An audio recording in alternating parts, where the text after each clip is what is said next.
Red Wings fans, stand up.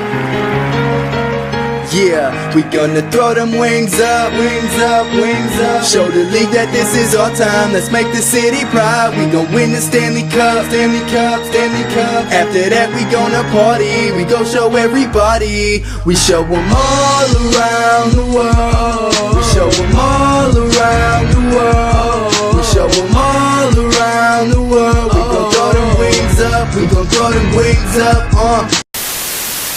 A weird one tomorrow night, obviously. First game in a new organization, playing against guys I've played with for 5 years. So it's but it's going to be a lot of fun. So. When you come to a new team, what do you kind of have to do to gain a foothold? Yeah, I mean, I think it's just be a sponge. I try to learn the systems, and it's a little bit different than how we play in Vancouver. So that was probably the biggest hurdle, I would say, is just watching up top and evaluating the systems and how to play with their style. But for the most part, I mean, you just go out there and it's the same game of hockey. It's just go out there, have fun, compete hard, and they have a good young team here, a fast team, very similar to the Canucks, and so I'm just really excited to be part of a new opportunity and be part of the organization. Do you need a comfort factor before you do what you do, Alex? You're so good with the younger players. I'm just thinking of a kid like Chalowski, who's from here.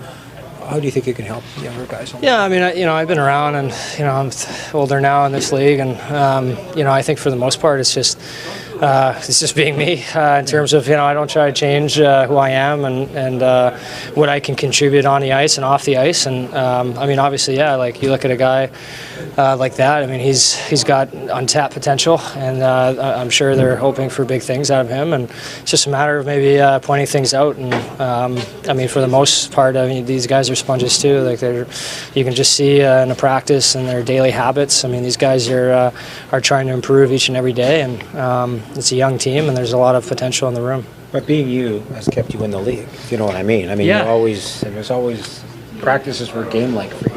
Yeah, no, for sure. I try to, be the hardest working guy out there every time I step on the ice, and I hope, I can be a leader in that respect, and a guy that's been through it, and an approachable guy where if things aren't going well, guys are comfortable asking me questions or talking to me and talking through. At least that's kind of, I've had that relationship with a ton of guys in Vancouver over the past couple of years, and watched some of those guys grow, like Jake Virtanen and Adam Gaudette and guys like that. So it's I take at this point in my career, it's I take pride in that, and being a guy that in the locker room can be a key attributor, and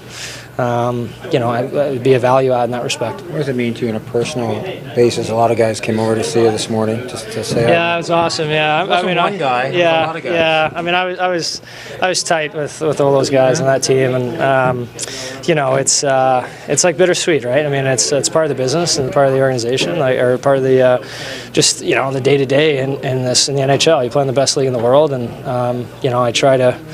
Hopefully get a good opportunity here, being playing on the third pairing, and try to prove I'm a consistent defenseman in the NHL. So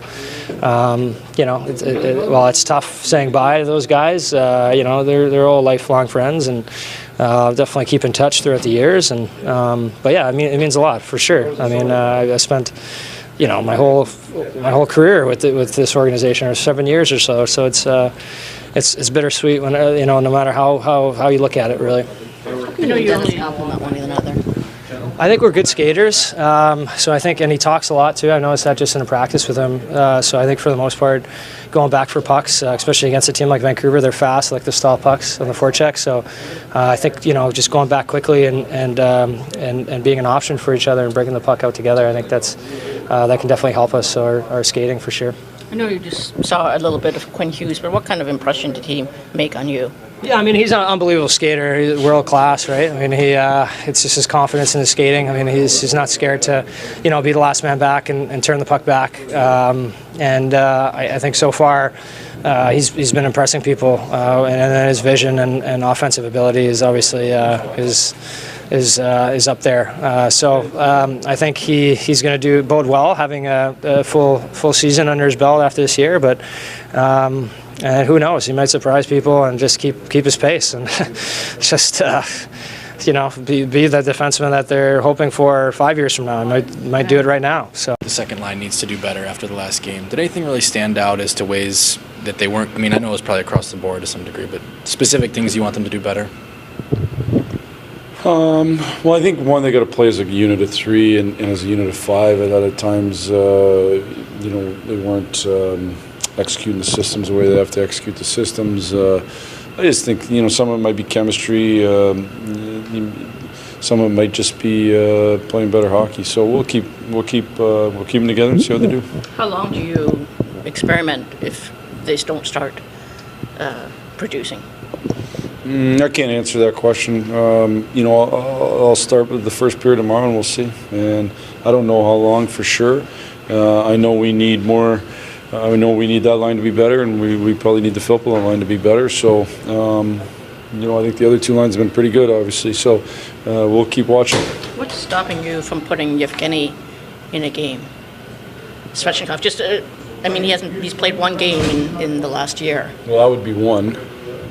That would be one. Well, you know what I'm saying? So like it's the National Hockey League.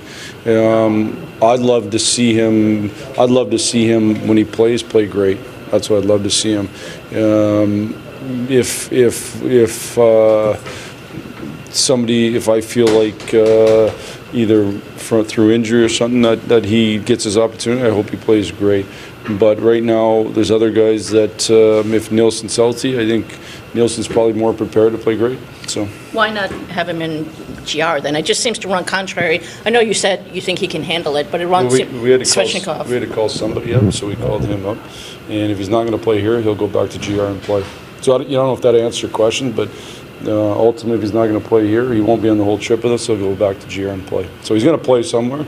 We'll see. With Nilsson, then you have enough. Correct. Yeah. Okay. Correct. Do you view, and having gotten all these NHL practices in, as still sort of a step forward, though, in his development? Like, again, for me, it was one.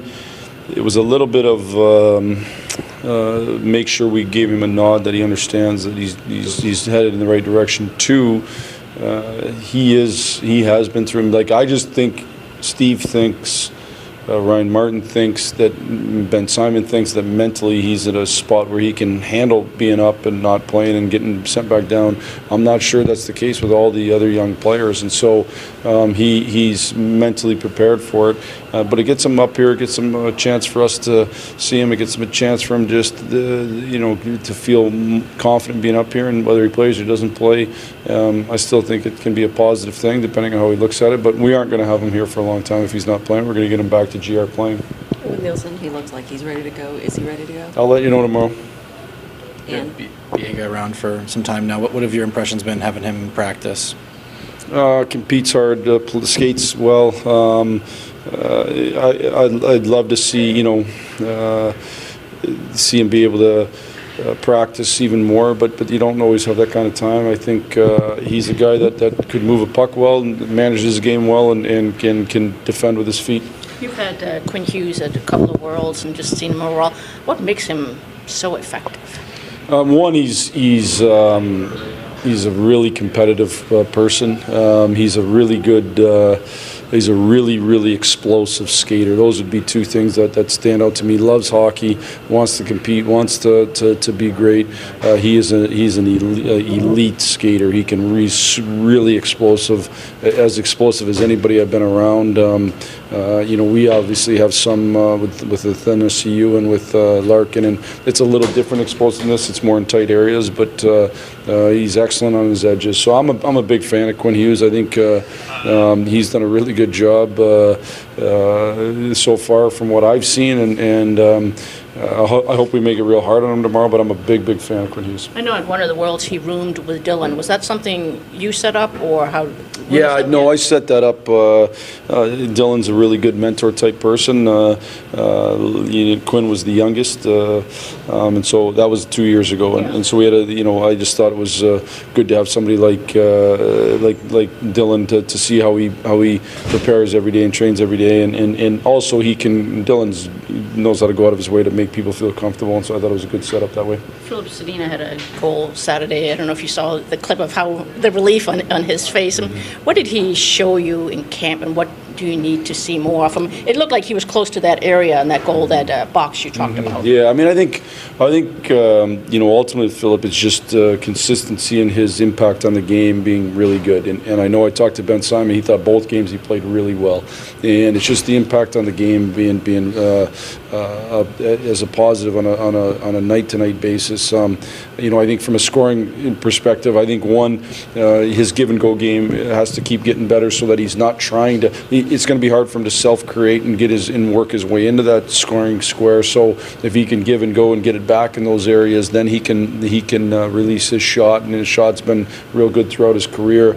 And two would just be the competitiveness away from the puck. Make sure that he competes like crazy so he has the puck. It's an impossible league, this league, if you don't work really hard and compete to be a real effective player. So I think he's done a fairly good job of that, and it's just being more dangerous on a night-to-night basis by finding ways to get open in that scoring square. Do you or somebody in the organization have a conversation with him to not get caught up in their guys drafted after him, around him, who make NHL players already, to not focus on that? Yeah, I think all of us at different times. Certainly myself, Steve and his management team, Hork and his development group, and Ben Simon and his coaching group. There's lots of different people that have probably shared similar messages. This thing's a marathon. It's not a sprint. Some guys make their way to the NHL real fast and have a long-term great career. Some guys make their way fast and then all of a sudden they go backwards. And we certainly don't want any of our prospects to go backwards. So we want to make sure we're on the right development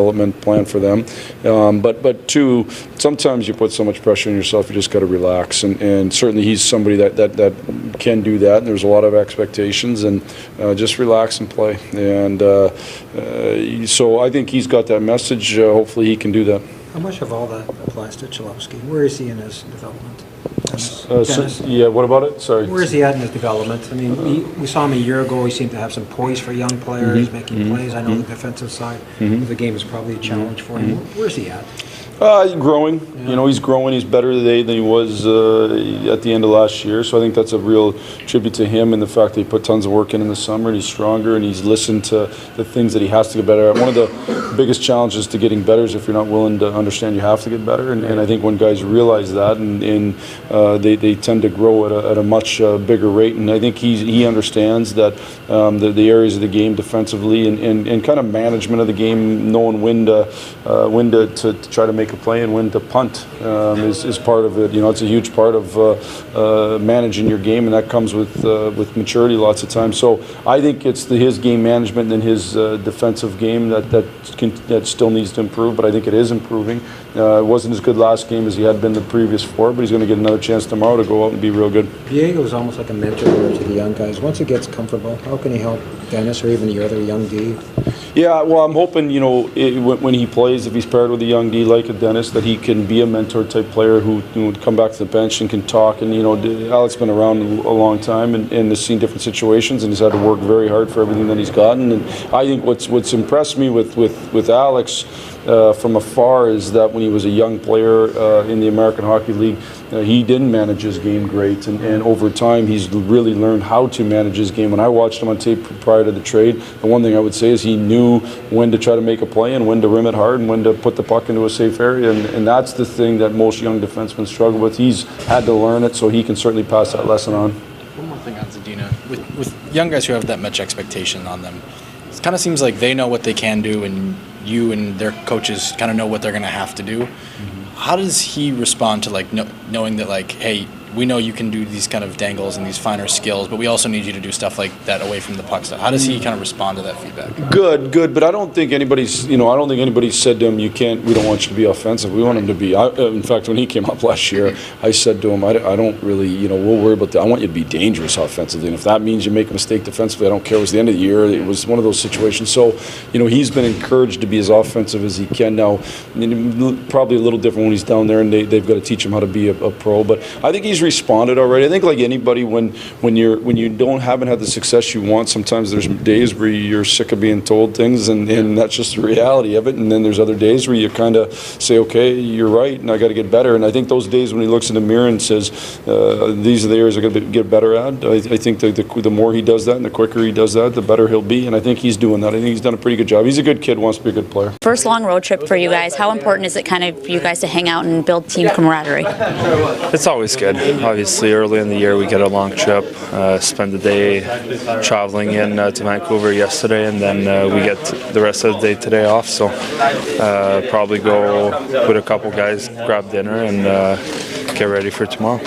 There's been a lot of talk about a team identity this season and kind of being relentless, not giving up. Do you think guys are starting to buy into that and seeing that that's what it takes to be successful? I think so. Obviously, we want to be a O-zone team and we want to create turnovers, and I think that's exactly what we're doing right now. We're playing fast and teams are having a hard time to handle us. And what are some challenges of facing a young, talented Canucks team tomorrow?